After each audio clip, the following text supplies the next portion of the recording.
Welcome back to Halftime. Now for today's segment, we are continuing our chats with Sonja Missio about the first half of the season review. We're talking about everything that your favorite Serie A teams have been up to, the players that have surprised us, the coaches that have left, and the teams that just haven't lived up to our expectations.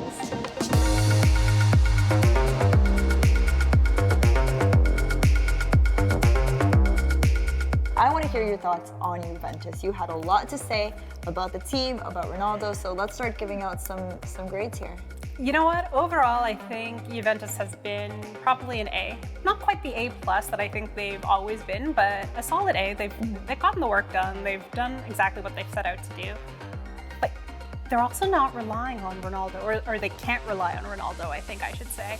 And, you know, he's had a few temper tantrums. He's, you know, the media is starting to kind of catch on to little attitude problems. And then you have, you know, the story of Higuain rising up again through the ashes and whatnot. And I think that's the interesting storyline of Juventus. Absolutely. And I think what makes them so great to watch too is that it's no longer that dominant Juve that you know is going to win everything. Exactly. And you know they're going to be 12, 13 points ahead of everyone. Exactly. Now let's move to Roma.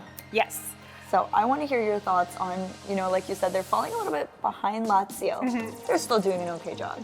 I'd give them a C.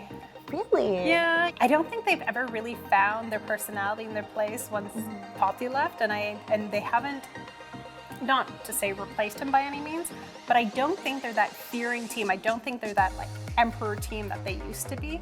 And I think watching them, especially against other clubs that have kind of come forward and shown this new personality and this new force, Rome is sort of falling behind on that. Now let's move on to a team that has obviously given us a lot to talk about and not in the best way, AC Milan.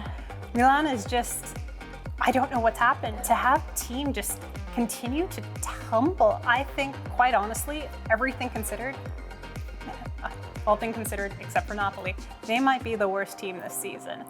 And it's almost sad to see this giant completely fall. And I'm not a Milan fan by any means, but you almost feel sorry for them. It's hard to watch. It's hard to watch a Milan game because you just don't expect that from players wearing that shirt. It's just confusion. Yep, 100%. Everywhere. I'd say an F. Oh, definitely, 100%. F minus. Yeah. Maybe it needs improvement. Try again later. Kind of like, you know, that sad smiley face. Yeah, that's just like, I know you're trying. Yeah.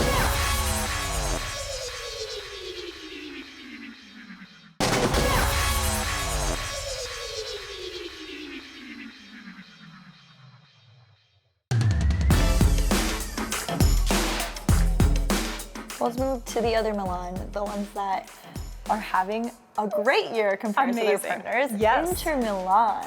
So much fun to watch. I mean, I think the last time a Milan team, or Inter, has been this much fun to watch, rather, has been, 2011 when Jose Mourinho was at the helm and they won the treble. I mean, that's what this team reminds me of. They're so in sync and they're playing a lot of fun football, which you don't get quite often with them, and they've just been an absolute joy to watch. They're not self-sabotaging, they're playing really well as a team. Lukaku has just been absolutely fantastic, but if anyone's gonna give Juve a run for their money, it's gonna be Inter. It's gonna be Conte. He's gonna destroy what he started. Exactly. Fiorentina. Now that is another team that I was expecting to see a lot more of with the players that they have, Chiesa, Ribery, and nothing's happening. They're kind of falling. That's the thing. They're another one of those teams where nothing is wrong in their combination. They're just not putting it out every week. And for me, that might be a managerial thing. Like, there's just something there that is not clicking, and you can see it. Cagliari. We need to grade Cagliari. Yeah, they've surprise of the season, I think. I don't know if they're going to be able to maintain European position going into 2020, but yeah, definitely surprise of the season. I would say definitely A-. Okay, I think that pretty much marks our individual team rankings. If we had to give the Serie A season a ranking, I would say B+. I mean, yeah, there's been a few disappointments and a few teams that haven't really performed the way that we'd hoped them. But there's been some teams that have blown me away in a couple games that I'm just like, this is great soccer. This is a lot of fun to watch. So overall, A-, B+. I'm happy with it. Serie A is coming back. Yeah, for sure, definitely. Someone's finally giving Juventus a run for their money, which is so much fun to watch. Just wish it was Napoli, but you know, can't be right all the time. You know what? We'll try again next year. That's been That's been the phrase for the day. Yep, and it's been the phrase for Napoli for quite a few years. For a very long time. Next time we'll get them. All right, Sonja, thanks for joining us as always. Thanks for having me. Thank you for watching. Make sure you head to tln.ca/soccer to get the entire Serie A schedule. And of course, enjoy the rest of the match.